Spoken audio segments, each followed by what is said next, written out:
میں نے سنا ہے عامر کہ یہ جو مظاہری صاحب ہیں جن کے خلاف ریفرنس ہوا تھا جس میں بڑے شدید سنگین الزامات لگائے گئے تھے، انہوں نے آج خود استعفیٰ دے دیا. انہوں نے کہا جی بس ٹھیک ہے. یہ استعفیٰ دینے کے بعد آپ کا خیال ہے اگر سپریم جوڈیشل کونسل کہے کہ اچھا ٹھیک ہے جی، تو کیا ان کو وہ تمام رعایات اور پینشن وغیرہ ملتی رہیں گی جو نارمل ریٹائر ہوئے جج کو ملتی ہیں؟ جی بالکل نصرت صاحب، جسٹس مظاہر اکبر نقوی صاحب جو پہلے بہت زیادہ جو ہے وہ اپنی موقف کے ساتھ آتے تھے کہ تمام الزامات بے بنیاد ہیں اور وہ ڈٹ کر مقابلہ کریں گے ان تمام الزامات کا اور اپنی بے گناہی ثابت کریں گے. اچانک ہی انہوں نے یہ فیصلہ کیا کہ انہیں اب مزید کام جاری نہیں رکھنا چاہیے اور انہیں فوری مستعفی ہو جانا چاہیے. انہوں نے اپنا جو استعفیٰ ہے وہ صدر پاکستان کو بھجوا دیا، آلدو کہ اس میں پہلے غلطی آئی، پھر انہوں نے ساتھ میں کوریجنڈم بھی اس کا اور یہ کہا کہ اس جو غلطی تھی تاریخ کی اس کو بھی درست تصور کیا جائے اور جلدی سے ان کا استعفیٰ منظور کر لیا جائے، کیونکہ کل طے تھا کہ سپریم جوڈیشل کونسل نے اس پر کارروائی کرنی تھی اور بات پھر اچھا آپ یہ بتائیے کہ اب تک کی روایات یا قانون کے مطابق فرض کرو اگر کسی جج کا کنڈکٹ جو ہے اس جوڈیشل کمیشن کے روبرو جو ہے زیر بحث ہو جوڈیشل کونسل آئی سپوز اور وہ استعفیٰ دے دے تو کیا ان کے خلاف کارروائی روک دی جاتی ہے؟ کہتے ہیں کہ جی چونکہ انہوں نے استعفیٰ دے دیا، ایسے ہوتا ہے کہ نہیں؟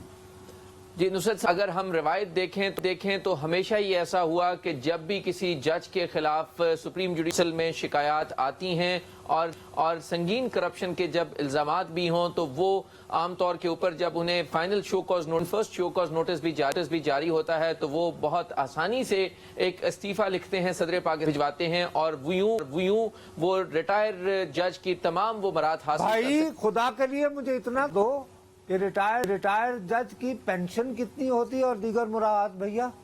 جو جسٹس مظاہر اکبر نقوی صاحب ہیں ان کا اگر استعفیٰ صدر پاکستان منظور کر لیتے ہیں اور یوں جو ججز ریٹائر ہوتے ہیں سپریم کورٹ کے، ان کی پینشن صرف 10 لاکھ روپے ہے. اس کے ساتھ انہیں 2000 یونٹس بجلی کے مفت دیے جاتے ہیں، 300 لیٹر پیٹرول انہیں مفت دیا جاتا ہے اور 3000 روپے کا انہیں موبائل الاؤنس دیا جاتا ہے.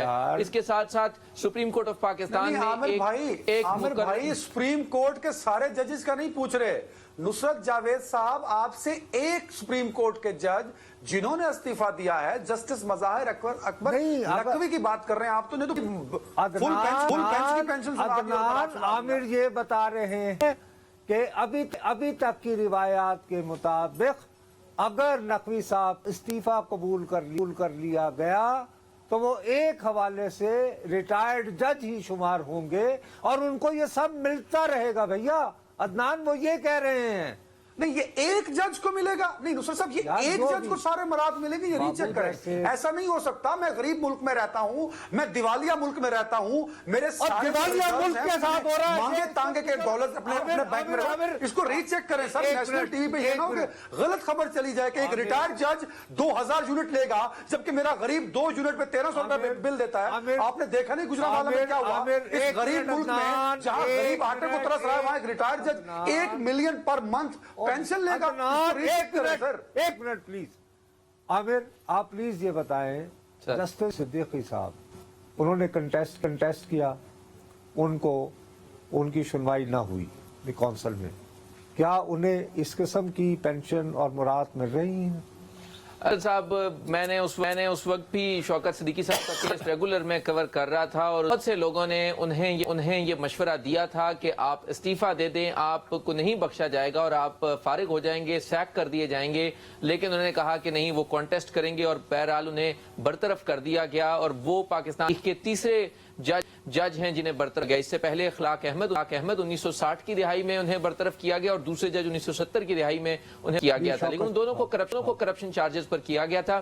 جسٹس شوکت عزیز صدیقی کو مس کنڈکٹ جو انہیں تقریر کی تھی اس کی بنیاد پر کیا گیا. انہوں نے استعفیٰ نہیں دیا تھا. انہوں نے کہا تھا وہ کانٹیسٹ کریں گے اور آج تک وہ اس تمام مراد سے محروم ہیں کیونکہ انہوں نے نہیں دیا تھا. اور جی عامر بھائی آپ کا بہت بہت شکریہ. عدنان میرے پیارے بھائی، یہ دیکھو اس کے مقابلے میں یہ ہوتا ہے کہ فرض کرو تم ایک بد نصیب سیاستدان ہو، تمہارا نام شاہد خاقان عباسی ہے، تمہارا نام مفتاح اسماعیل ہے، تمہارے اوپر ایک ریفرنس ہے،